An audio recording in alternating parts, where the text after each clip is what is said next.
We are back, joined today by Dr. Thomas Muller. He's allowing us to call him Thomas today, but he has a distinguished reputation, and we welcome him from Australia. All right, so I came across you and your travel project based on a link. I was just clicking around the Nomad Mania site, and Yes. it said "Know Your Earth," and I had no idea, and suddenly I was absorbed. So we'll use that with the launching point, and then we will get to more about your biography, your travels. I think you've had 4 careers, and we'll hear about all of them. But what is this concept and new way of seeing the world that you've developed? It started as an idea that, um, man-made borders of countries are very artificial. So basically, they have a historical background to them, and that's why, you get these crazy borders where you would think that why didn't they just draw a straight line? But what it does, it forces you into those man made borders. Whereas I'm saying if you really want to experience your planet, you need to change longitude and latitude Hmm. to really understand, how do people in the far north differ, for example, from people who live at the equator or in the southern hemisphere latitudes and so on. So the idea came to me, and the same thing with longitude as well. You go around the globe, uh, regardless of where the borders, where the national borders are, and you experience different cultures just by the fact that they're in different parts, both latitude wise and longitude wise. So I thought, well, why don't we divide the entire globe into 10-degree segments? Um, both longitudinally and latitudinally. So, for example, let's say we start at Greenwich, England, and we go, that's zero, of course, 0 degrees longitude. Then we go the next 10 degrees, the next 10 degrees, all the way around until you come back to complete the 360 degrees, which divided by 10 gives you 36 segments. And then I did the same thing from the South Pole to the North Pole. You go 90 to 80 south, 80 to 70 south, and so on until you get to the equator. And then you continue past the equator, um, 0 to 10 north, 10 to 20 north, and so on until you're back at the North Pole at 90 degrees north. And this way you experience much more the physical side of the planet. What's the weather, the topography, the Mhm. all determined by latitude because of different climates, of course. And it also covers things like the mountainous areas, the desert areas. Um, the jungles and forests versus the savannas and pampas and steppes and so on. So you get a much better feel for the planet if you look at it from the physical aspects and longitudinally and latitudinally. The third aspect, of course, is cultures. Cultures living in say the southern hemisphere, let's say anywhere south of 20 degrees, Mhm. are going to be very different from cultures that live in the dry parts of the globe or in at the equator or near the equator versus cultures that live far north, like Baffin Island and Greenland and Mhm. Siberia and so forth. So I thought, well, let's put these together. We got the 36 segments of longitude. We also have the 18 segments of latitude, which gives us 54 slices. So I called it slicing the planet. Hmm. Uh, and therefore we get around this thing of borders and man-made kind of provincial uh, designations and so forth, and look at the planet as it is, with all its tremendous variation in flora and fauna and cultures as well. So this is the point where people will often ask, like, "What's your favorite country?" But I guess the question will be, "What's your favorite slice, and is it horizontal or vertical?" Yeah, you're right. I've been asked that question, by the way, many times when I've given a talk. What's your favorite country? And of course, I've got to be careful what I say because the audience might be from a specific country or The culture. And answer is always the country of the audience, right? yeah. But I try to avoid that part of it. But I say, look, favorite in which way? In which way do you mean favorite? Favorite with the kindness and gentleness of the people, or favorite in the self-discipline and modesty of the population? Favorite in terms of the food they prepare and the exotic kind of cuisine they have, favored in terms of uh, topography, culture, mountains, deserts, vistas, that sort of thing. And so, really, you can't just say favorite because you have to then ask the person asking the question or the audience, well, favorite in which way? Mm. I would almost press you on picking alongst all those metrics, and some are a beautiful way of phrasing it. I'm thinking if all the ones you mentioned, maybe Yeah. which slice gives you the most variety of those metrics, perhaps. Yeah, well, variety again. If you take uh, if you take one of the latitudinal slices. Obviously, you're starting. Let's say we pick one at random here. Uh-huh. Okay. We start way up north, Ellesmere Island, right, Mm-hmm. part of Canada, Mm-hmm. and we stick within that slice and keep going down. And Ellesmere, and then we get to Newfoundland, then we get to Nova Scotia, then we get further south to the U.S., Maine, and so on, all the way down to South Carolina, Florida, Mm-hmm. and keep going in that way. Well, they're all going to be variations in Mm-hmm. every slice as you go down Mm-hmm. until you're across to Central America, South America. You go down, let's say we're in the area of the Andes, and you keep going through, deserts and very high mountains, volcanoes, and so forth.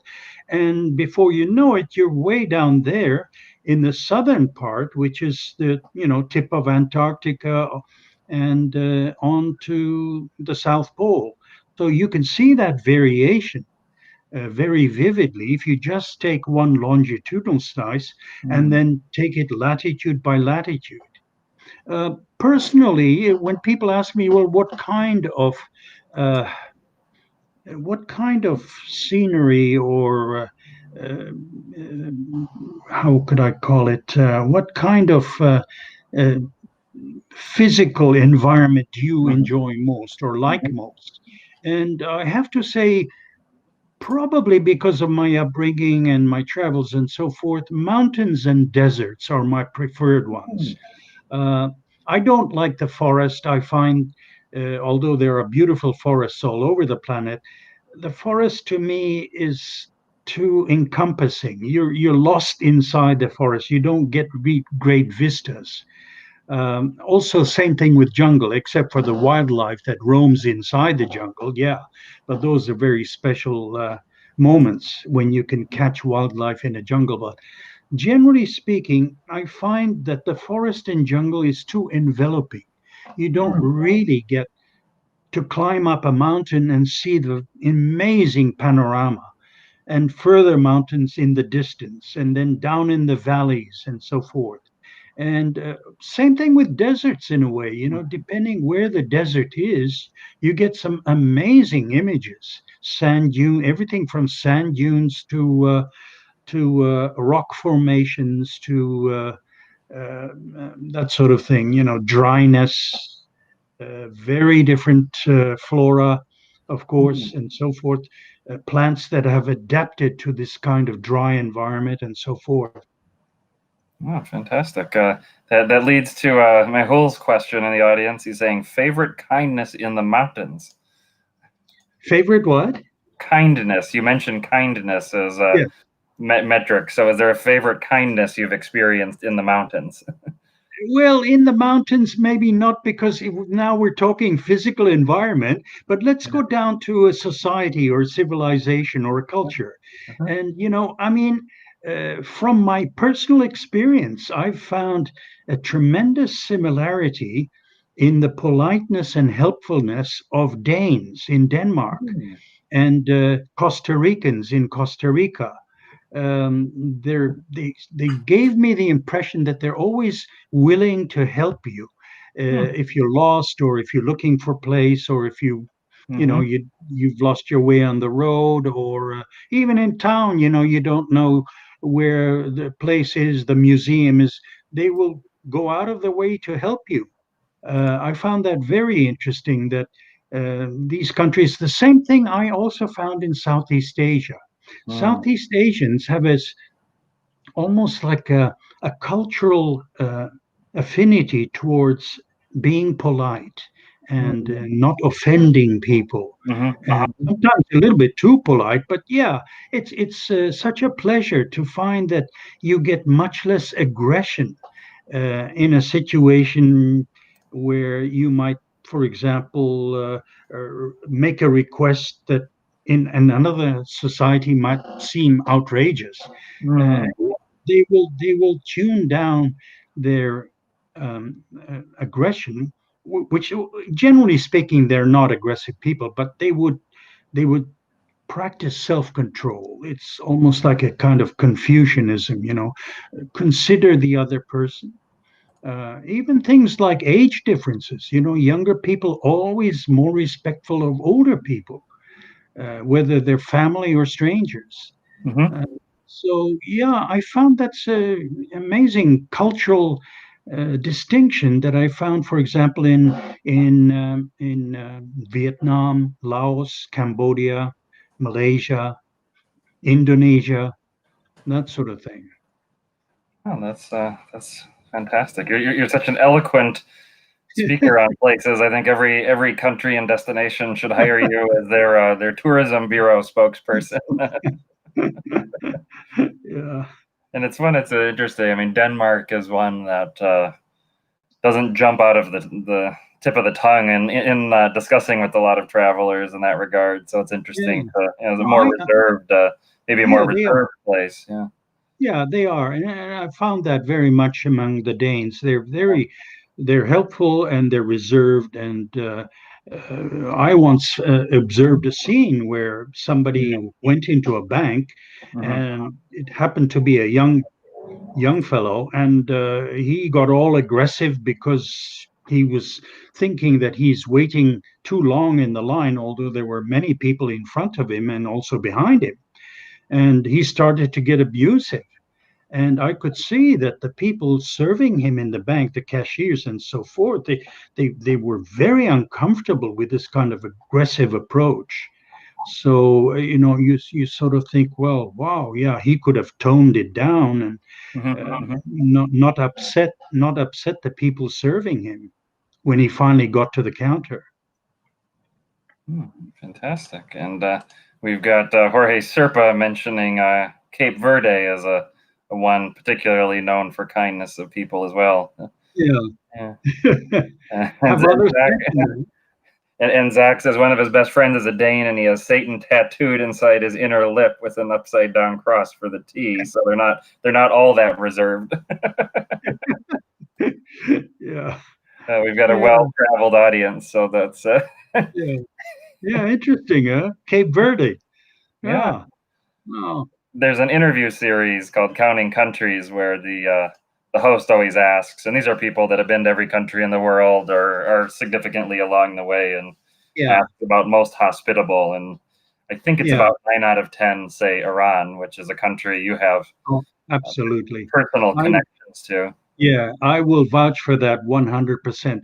Unfortunately, the media give us a very wrong impression of the people of Iran, and the country is beautiful topographically, geographically as well, but the people are astonishingly hospitable, and they will invite strangers into their homes, and try to be good hosts and so forth.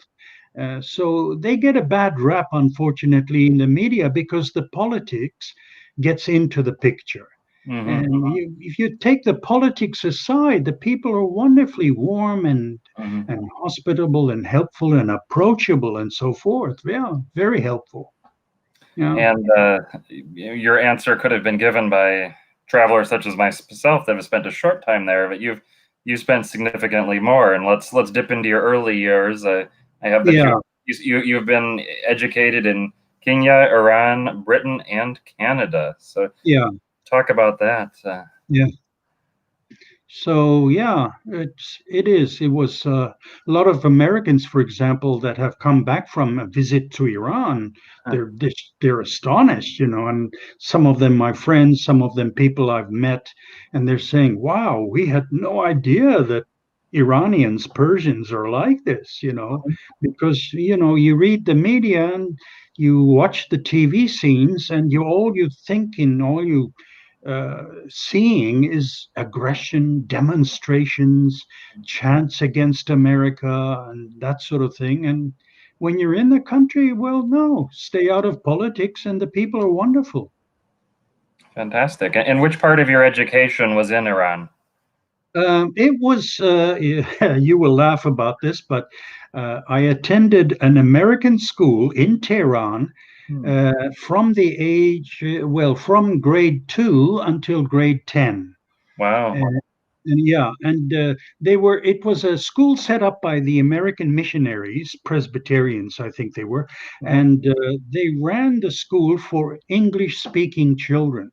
Hmm. And there were a lot of them because you can imagine lots of diplomats having their kids come to Iran, and then they've got to be schooled. They can't just hang around at home. We had people who were not only in the diplomatic service, in the military as well, who get stationed temporarily in Iran, then they move on to another country and so forth. And they had, their kids. Well, what are they going to do? They can't go to Persian school because they don't know Farsi. Hmm. So they attended, and there were sufficient numbers. I remember at one time when I was still there, a student body was about 250 students, Hmm. all with English speaking backgrounds. And we had amazing number of nationalities: Indians, Pakistanis, Americans, Scandinavians, Hmm. Indonesians, but they all spoke English, so they were accepted into the school until they had to leave. Hmm. And one thing that's fascinated me of thinking about Iran, say compared to my own background in the United States, Yeah, is this idea that I encountered families where the children, high school, university age, were raised in a very conservative, religiously society, but their parents would make these comments like, they used to party quite a bit, and so this idea that a progression from more socially liberal to less socially liberal, and how the yeah, generations react that way. Because I feel like in the U.S., each yeah, generation is the past century plus has just felt like the next one is even more crazy and loose, loose yeah, morals, or whatever you want to say. yeah. Yeah, one good thing about that school, that was that mission school in Tehran, is they were very open to different religions and cultures. Mm, I think at one time somebody mentioned that they had 29 different religions. I don't know if that's mm, probably true. Zoroastrians, Jews, Catholics, non-Catholics, Hindus, mm, Buddhists. We had all kinds of religions in that school, and they were very open minded to this. The school was. mhm, So the curriculum was sort of structured around the fact that, we need to appreciate each other's differences and learn from some of the things that we didn't know about these different countries and cultures. And once a year, they used to have the United Nations Day in the school. And so all the students would say, pledge allegiance to the United Nations in their own language. Oh, And wow. that was amazing. Then they would put on dances. If they had, for example, we had a group from Russia. I think they were refugees from the Soviet Union, but they were living in Iran and they spoke fluent English. So they gave us some, dances in Russian dances, those difficult ones that, how the men do it, kicking their legs up while they're down, crouching and so forth. And then one of the girls did a sort of a very costumed native dance and so forth. Yeah, I still remember that one. Yeah, What an incredible time to be in an incredible place, and that. yeah, really. Yeah. Unfortunately, that school no longer exists because politics got in the way. They shut Mm. it down, and I heard that they even destroyed all the records that the school had kept. Oh wow, that's a shame. Yeah, but we do have reunions once every Huh. 3 to 5 years. It depends now. I think it's getting shorter. Mm. But I've been to three of the reunions, and it's amazing to see some of your classmates, you know, 50 years later. Wow. Yeah, it's incredible. What kind of locations have those reunions been in? Couple were in, two or three were in Los Angeles. Oh. One was in Reno, Nevada. One was in Columbus. I think it was Columbus, Ohio. Mm. New York had a couple. Mm. Um, Montreal had one. Toronto also. That's the one I attended as well in Canada. So it was easy for me at that time. And let me think. Florida, I think, had one as well. And they were going to have one this year in Washington, D.C. But Ah, because of COVID, they yeah. had to cancel the reunion. Huh. So Yeah. perhaps next year, who knows? Is there a large immigrant community in Columbus, Ohio? That one stood out as a little different than the other places. Uh, no, it just they chose it because somebody from the school was willing to look after the hosting, the reservations, find the hotels, make all the local arrangements so that they could then, uh, you know, figure out the cost of Ah, attending and so forth. So yeah, but the ones in Los Angeles, they were a couple of them were Iranians who, of course, had lived in California many, many years, uh-huh. and they helped organize it. So that was really great. Oh, Um, and same thing with New York, the New York one in the year 2000. It was an excellent one, big one. oh, that's incredible. And before that, you spent your earliest years in Africa. So Yeah, earliest years were in Africa. 7 years, 7 years in Kenya. Yeah. wow, I'm envious. I like my childhood, but I just think of this combination of experiences you've had. When you Yeah. then, I think after Iran, you turned up in Britain. Was it? And I Yeah, felt like in my school in Minneapolis, when an international school student would turn up, they often yeah, found it challenging to fit in because they had had just such variety. What was it like to suddenly Kenya, Iran, and now you're in the UK?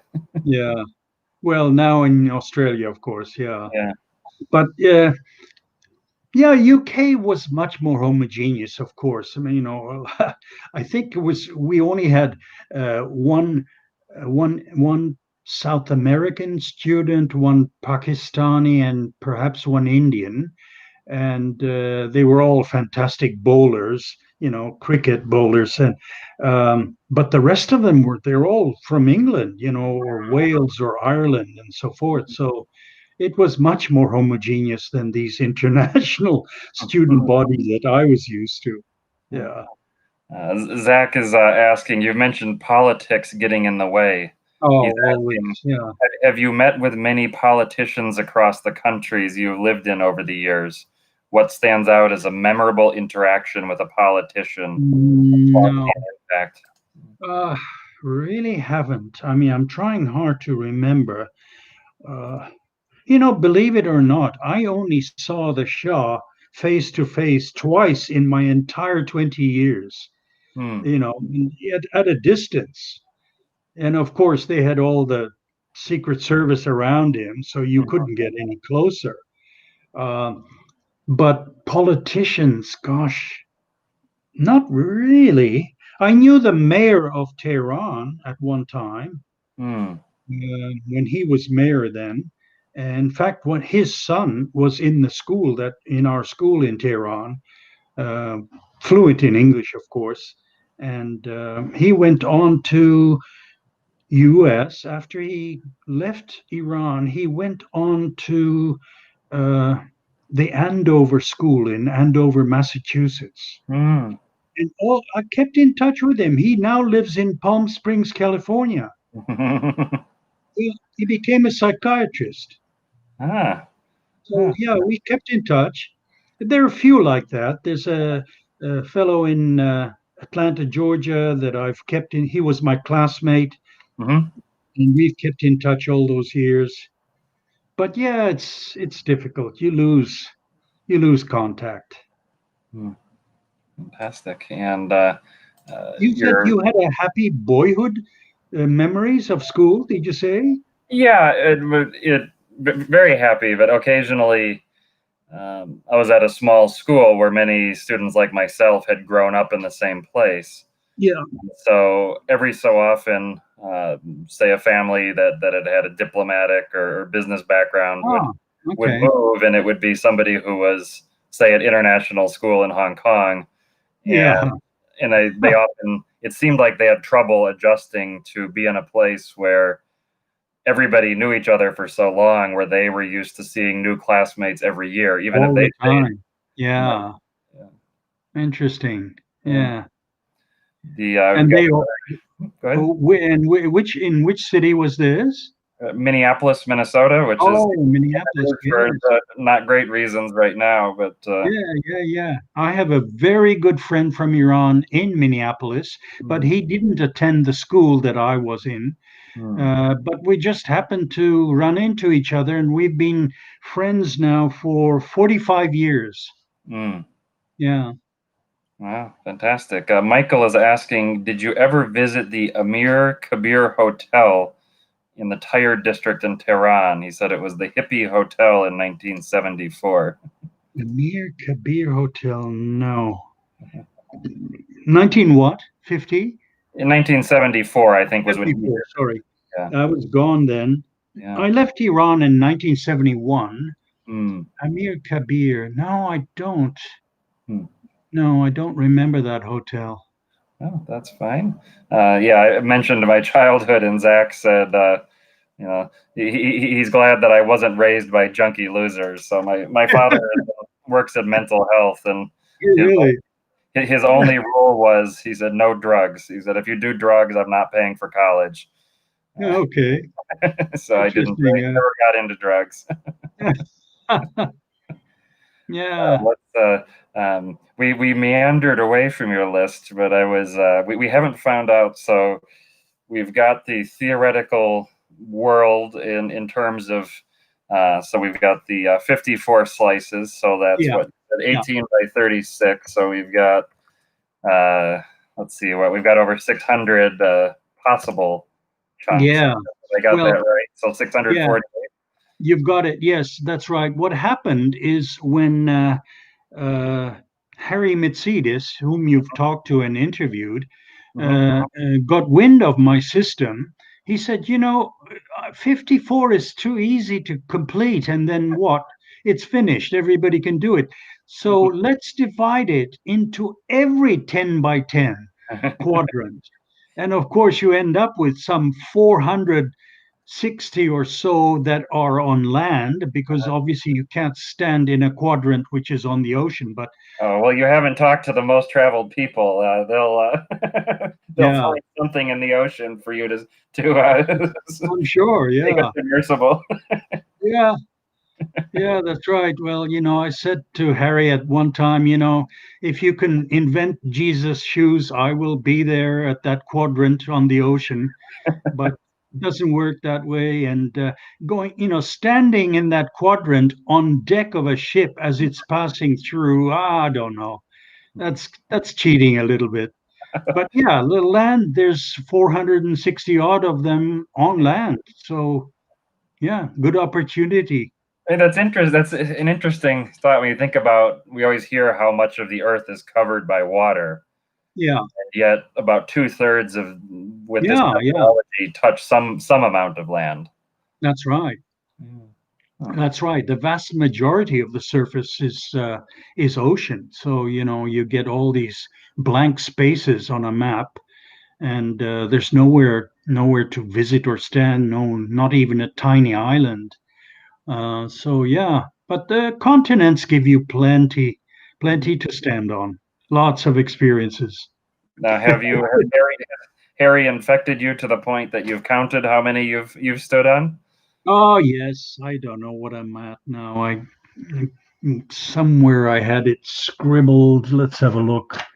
Uh, no, it's not in here. It must be. Let me think. It would be around 180, something like that. Hmm. So yeah, still a lot to cover. Yeah, you've had extensive travels, as you've said, and we'll talk more about. Are there when Harry encouraged you to adopt this methodology? Yeah, Are there any particular regions that you hadn't necessarily thought of traveling that were revealed to you as particularly interesting? because of the slices or Yeah, what? yeah, the new. So we've got 458 slices, a new way of Yeah. looking at it. Well, I definitely would wish to see the Patagonia, both on the Argentine side and the Chilean side.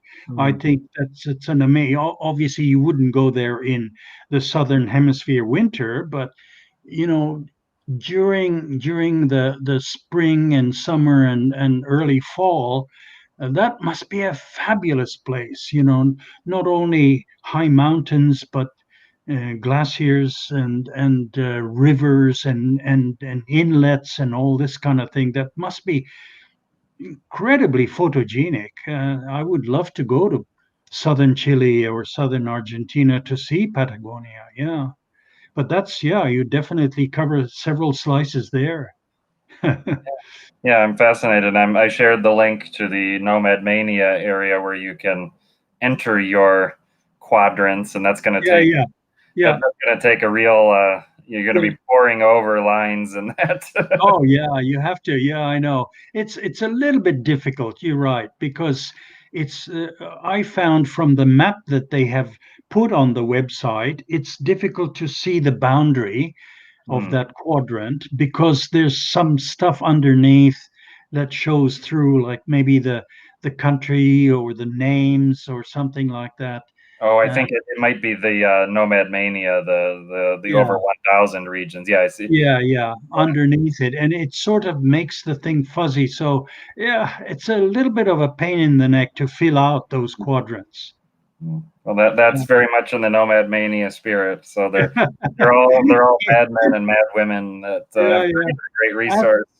that's right. Ask Harry, and he'll make it more difficult for you. Uh, he needs no encouragement from me. They just added some 20 places, and it seemed trivial to update my count, but Yeah, it wasn't trivial. I had to take one away. I had to add some, but it sucked. that's right. Yeah, and he's changed it recently, as you know, right? Yeah, yeah. So from 1,298 or whatever it was, he's gone up to 1,3 something, right? 1301, Yeah, and 1,301. So I had to go and adjust a few things too. and he says he'll leave it alone for a couple of years, which I think no one in the world believes. Yeah, yeah, that's right. Please don't change it anymore because I'll have to go over it again, and who knows if I'll still be around. So, what are some of your COVID permitting? What are some of the upcoming travel goals that you have? Whether they're for a list and experience, anything Uh, that's really yeah, captivating you? I would definitely say, first off, my neighboring country here, Papua New Guinea. It's Mhm. shocking that here I am in Australia for the last 25 years, and I've never set foot in Papua New Guinea. But Mm, it's fascinating from what I've read and studied and so forth. It's just begging to be visited. And connected to it, of course, is the province of Irian Jaya, which belongs to Indonesia. mhm, There's been some political trouble there too, a little bit, because they want independence from Indonesia. But and they call it West Papua. But yeah, that whole island of New Guinea must be fascinating. And then, New Britain, New Ireland. I've never been to any of Solomon Islands. I've never been to. And, it's amazing that, I'll go to places like Angola, mhm. and yet right on your doorstep, you have, Papua New Guinea. Why haven't you been there? I can imagine people asking such a question. Yeah. Yeah, it's I But guess the backyard syndrome we were just discussing the yeah, other night. There's a good restaurant on our street, but we've never yeah, eaten at it, and yeah, it's that's right. too close. Yeah, exactly. The backyard syndrome, very much so. You sort of tell yourself, well, it's there. One day I'll get to, it's not going away, but uh, better not. The longer you wait, you start to put more emphasis on staying fit and staying young enough to travel. And you don't want to wait too long because if anything happens, then, your travel days become very constrained. But yeah, the other part is, of course, the rest of Indonesia. I know a fair bit of Indonesia, Sumatra, Java, and Sulawesi, and Borneo, and so forth. But there's so many other islands there. It's an amazing country. In fact, I read somewhere that Indonesia itself does not know how many islands it has. Hmm. It must be, it's something like estimated to be over 10,000 islands making Wow. up the country. Yeah, so of course I wouldn't want to go to all 10,000, but there are so many other fascinating places in Indonesia that I haven't yet seen. Yeah. So lots of things. Yeah, no, those would be fairly high priority for me now. We need to get Harry on that 10,000 plus island list to do the Yeah. formal survey and the count. Oh my goodness. Yeah. Yeah, and some of the islands I'm sure are so tiny that they won't even appear on a map, on a detailed map. Yeah. So Yeah. yeah, That's and yeah. Other than that, I would love to revisit Vietnam. I haven't seen enough of it, and Cambodia and Laos. Of course, Laos is a very fascinating place. I had some very surprising experiences there, and wow, there's a lot of culture in that part of the world. What used to be French Indochina and then became Indochina. Then, of course, these three countries, Vietnam, Laos, Cambodia. But yeah, there's so much to explore there.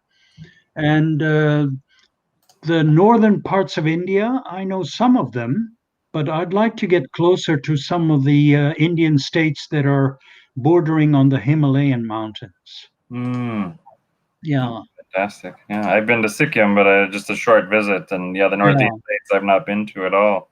yeah, that's right. And the other one, of course, is a couple that I haven't been to. Well, I've been to Oman, but I've never been to Yemen. But Yemen is not the right place to go right now. There's just too much conflict going on. And yeah, everywhere there's danger of being killed, kidnapped, Hmm. trapped, and so forth. So yeah, I would certainly want to visit Yemen, but I wouldn't go now. It's just too much conflict going on. Yeah, it's too militarized. I've been reading through your published magazine articles on travel, and Yeah, one tied into what I see as an interest in astronomy, catching a yeah, heavenly goddess, and talk yeah, yeah, about yeah. the That was a Outback on Venus. So talk about yeah, both the Outback and Venus. yeah, that was amazing going there because I was it was my last chance to see the transit of Venus. I had seen it briefly 8 years earlier.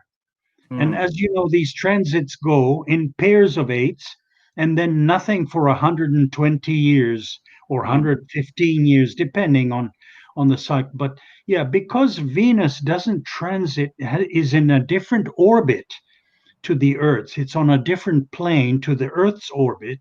You only get it, you can only capture it either 8 years apart or then nothing until 100 and something years later.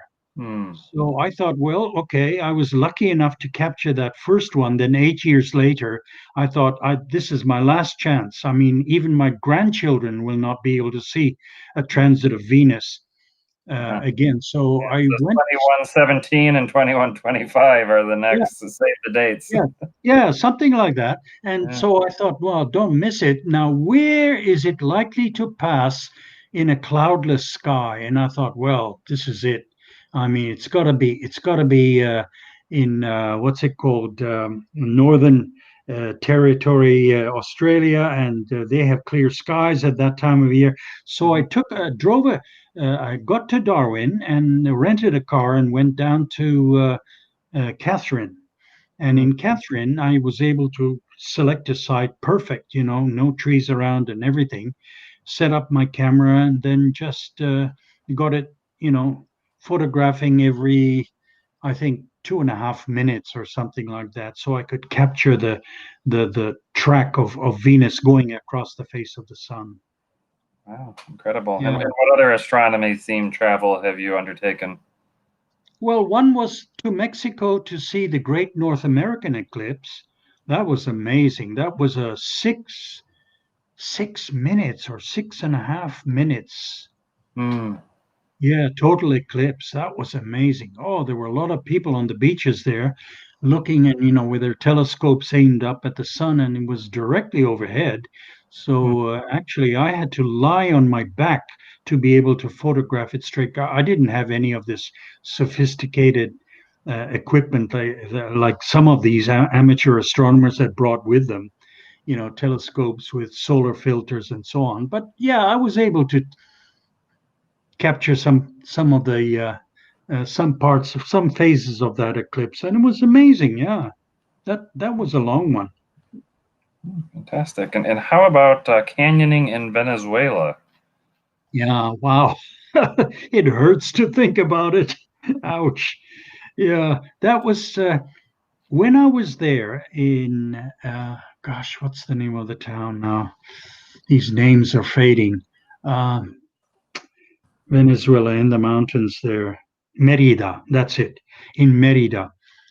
The place where the bed and breakfast where I was staying said, you should talk to our guide because he takes people canyoning, Hmm. and I didn't even know how much what's involved in canyoning. I knew you come down canyons and so forth, and you end up where the river forms again, and then you come out of there. But I thought, yeah, this is, probably won't get another chance to do this. So we hiked up to the very top, and there were three sets of waterfalls. And they were like enormous waterfalls, not very wide, but very long. And Hmm. so with the guide, we would be strapped in, and I would upside down the cliff through the waterfall, splashing in my face and making me all wet. Of course, I had a waterproof camera with me, Mhm. and just kept going down the canyon. And then, okay, that was the big one. Now we go to the next one, and that was like 1.5 times longer, and so on. And the final one was something like 100 feet Hmm. tall waterfall. That was the big one.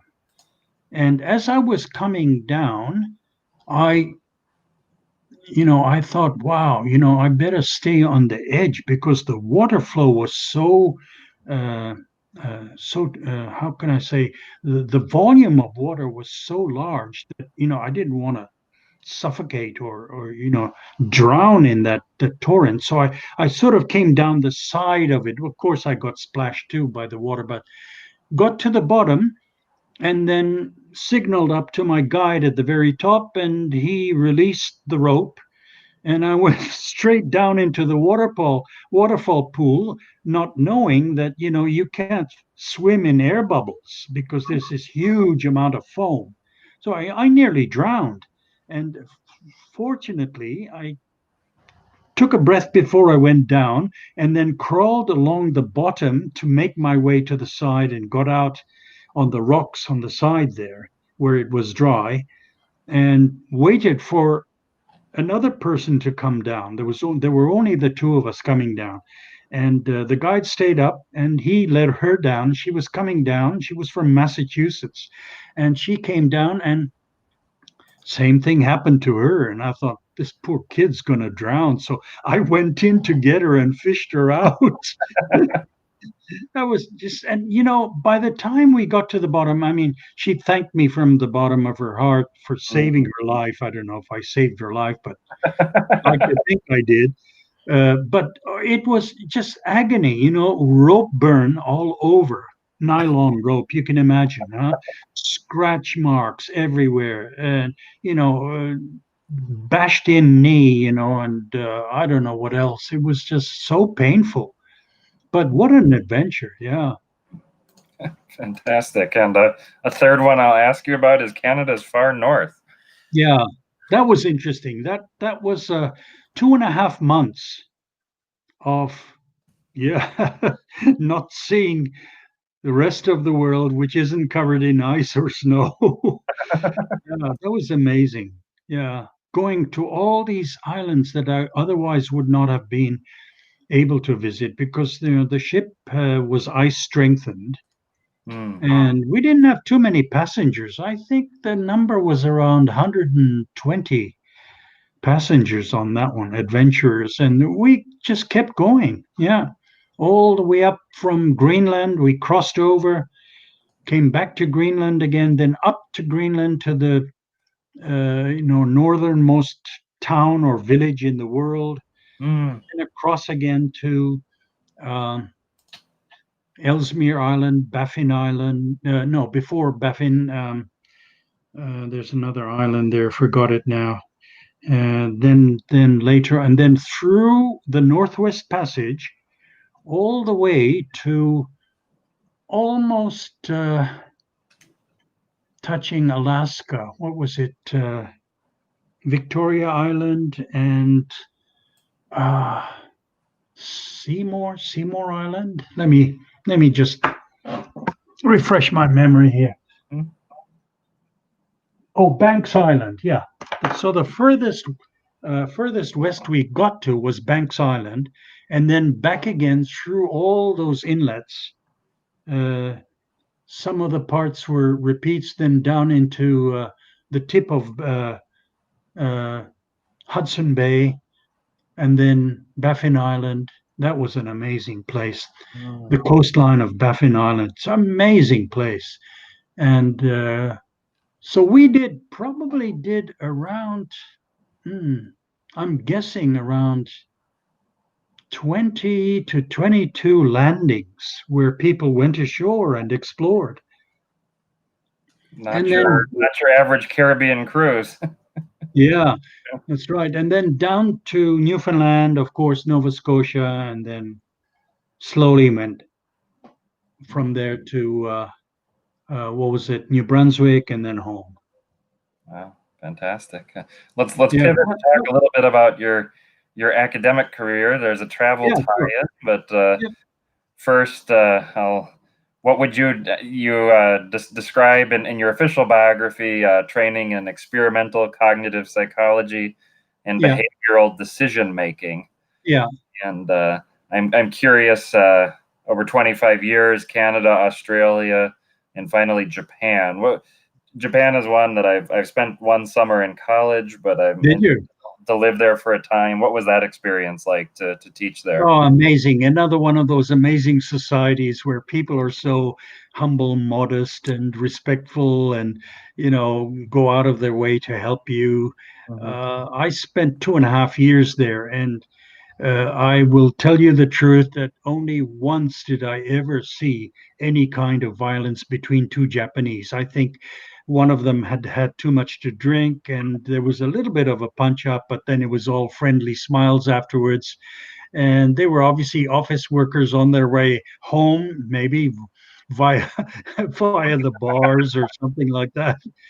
But yeah, no, in all that time, I saw, except for that one incident, which was on a railway platform, Uh-huh. there's no, I never saw any violence. I mean, these people are gentle people, amazing, Hmm. and extremely polite. And Hagamoro University of Yeah, International Studies, where you taught, is Greater Osaka. So yeah. we speak to Osaka versus Tokyo. Well, I tell you, you can tell if you know Japanese, you can tell whether the person's from Osaka or from Tokyo. Uh-huh. They have a slight difference in accents. But no, I don't speak Japanese. I mean, I know a few phrases and words to get around with, but I taught in English, and students knew enough English, so it worked. Yeah, How about the living experience in Osaka? I personally, I've spent less time in Osaka than yeah, Tokyo, but I feel like I enjoy Osaka a little more. yeah. Osaka had lots of things to offer. I went fishing a couple of times with friends. We did a short cruise around that harbor area. Um, there were lots of entertainment spots in Osaka. Um, it's it's a cleaner city in terms of smog and smoke and air than Tokyo is, I found. Although there are several factories around, and occasionally when the wind was going the wrong way, Mhm. you could smell the stuff coming out of the chimneys. But generally speaking, I found Osaka somewhat cleaner and Mm. also easier to get to other places like Kyoto or Kobe and places like that, Shikoku and so on. Speaking Yeah. of Shikoku, I mean that's the maybe the overlooked of the four major islands. Yeah, I didn't get to Shikoku, unfortunately. I had a friend who had a motorcycle, but he wasn't licensed to carry a passenger. Ah. So that was kind of a chance that I had. He was going that way, and I thought, oh, geez, this would be my opportunity to see a bit of Shikoku. But it's on the list. One day I'll get back there. Hokkaido was very interesting, far north of Japan. Mhm. Very different uh, geography and topography, lots of mountains and inlets and bays and so forth. Sapporo uh, and what else was Hakodate. Then up north, I didn't get too far north. I know that Harry has got on his list. He's divided Hokkaido into northern and southern. I haven't been to the northern part of Hokkaido, but yeah, the southern part, very interesting. Yeah, very traditional. Mm. Yeah, very traditional. And in your academic work, you've written papers, and I've shared the links and done research on baby boomer travel. And Yeah, yeah, last year was that meme, that okay boomer phrase. yeah, So yeah. Yeah, well, it was interesting. I got into, I wasn't even aiming that way. It just sort of fell into my lap that I could see if you track the baby boomers, at that time they were in their 40s, maybe mm, late 30s, 40s. If you keep tracking them, you can see how they will change the landscape and the economy and the trends that will take place in those societies that had them. mm, And the genuine baby boomers are really only from four countries. mm, The American baby boomers, the Canadian baby boomers, the Australian ones, and the New Zealanders. And now, why were they unique? Because other countries have had baby booms, but nothing like this. It's because they were all residents of countries that had not been destroyed during World War II. mm. Whereas if you went to Germany, I mean, it was just rubble everywhere. Europe was just decimated by all the bombing and everything, and they had a baby boom, but it was a very small one, and it was much later. These were the boomers who grew up in times which were positive, where the economy was getting better. Mm-hmm. And, so I said to myself, if you track them, you can predict some trends that are going to come as a result of their gradually moving from their 40s to their 50s to their 60s and probably now in their 70s. Mm-hmm. So you can predict some things that will happen, and things like travel towards the older baby boomers. I mean, that became the very big thing. Mm-hmm. So they spent less money on objects and much more money on experiences. Fantastic. And so that as they aged, you also expanded your research interest into senior travel and Yeah, that's for right. the, for the go Yeah, to every country crowd like us. There's some that yeah, are pretty young, but some yeah, that's right. it's So a yeah, retirement from project. Yeah. it came, that's right, you're right. From the boomer focus, it came to seniors in general. What do they want in travel? Where do they go? How do they travel? What is their preferred environment or scenery to visit?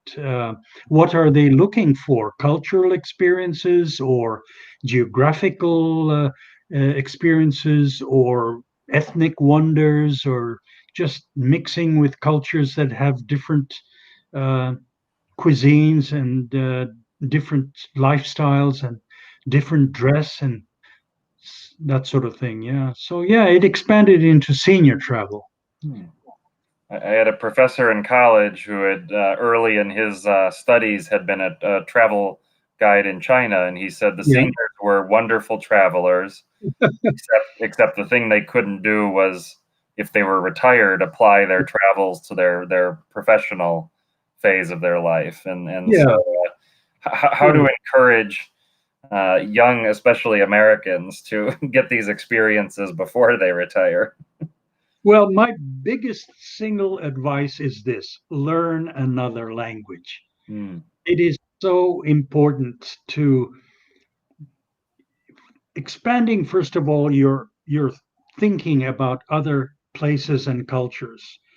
uh, Learning another language gives you a different dimension on life.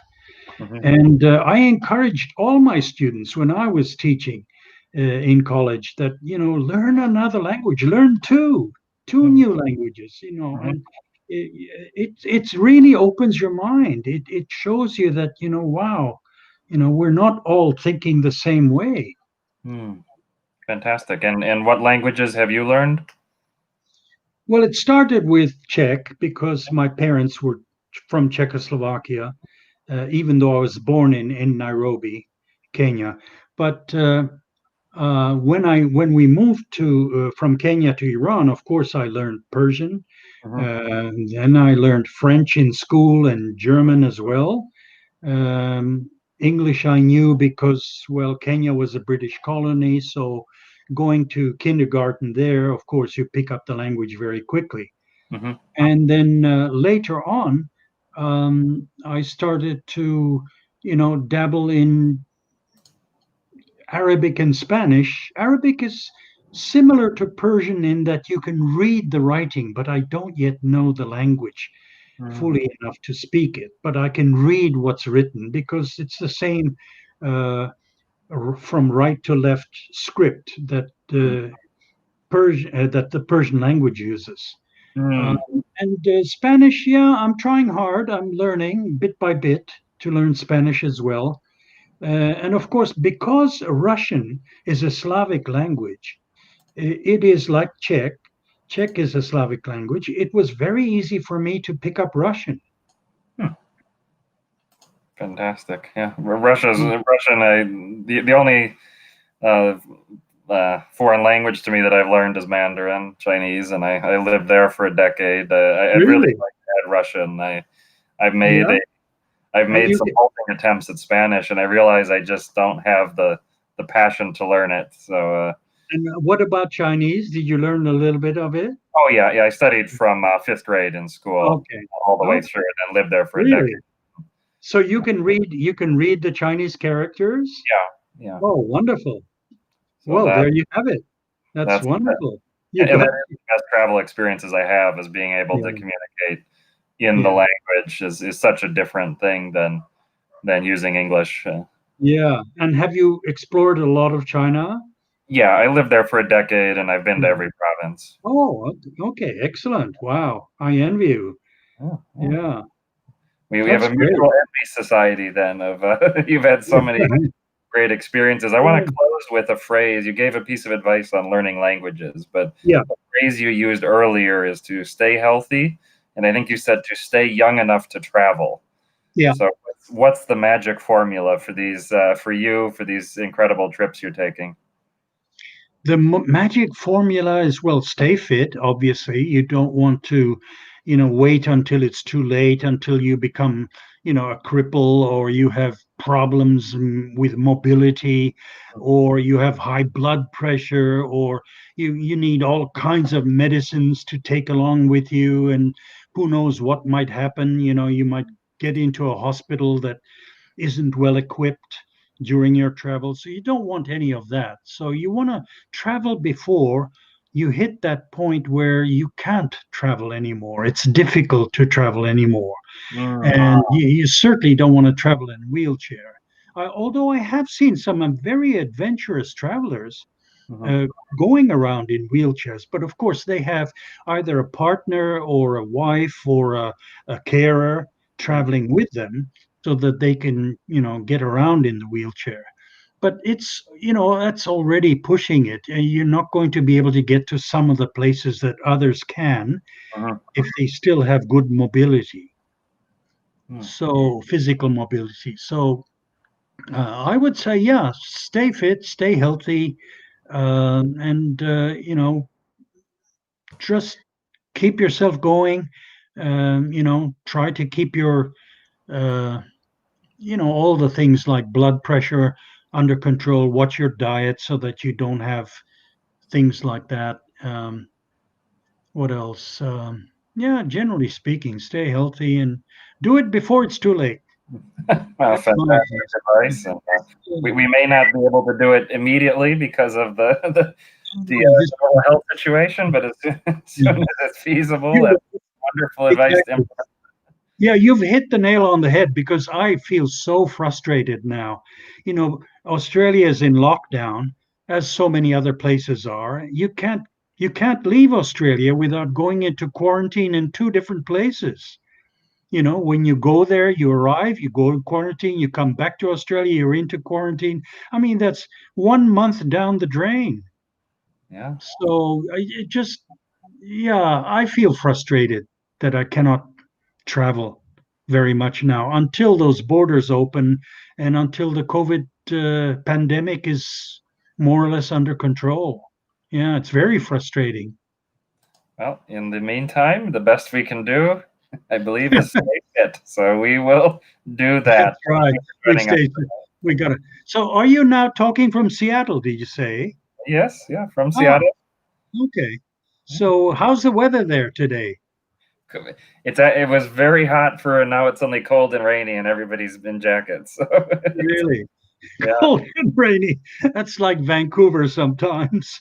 yeah. I was outside today, and people were back in their parkas and almost. And I was in t-shirt Yeah, and shorts, but yeah, it was a little yeah. brisk for me even.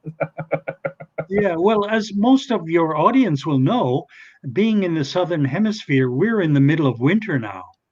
Yeah, we But see your handsome sweater and collar combination. So yeah, but I tell you what, this winter is nothing compared to the winters you'll get in Norway. I mean, this is a very mild winter because living in Queensland, especially southeast Queensland, it's very warm winters. I mean, I don't know the Fahrenheit number, but the Celsius is 20 degrees.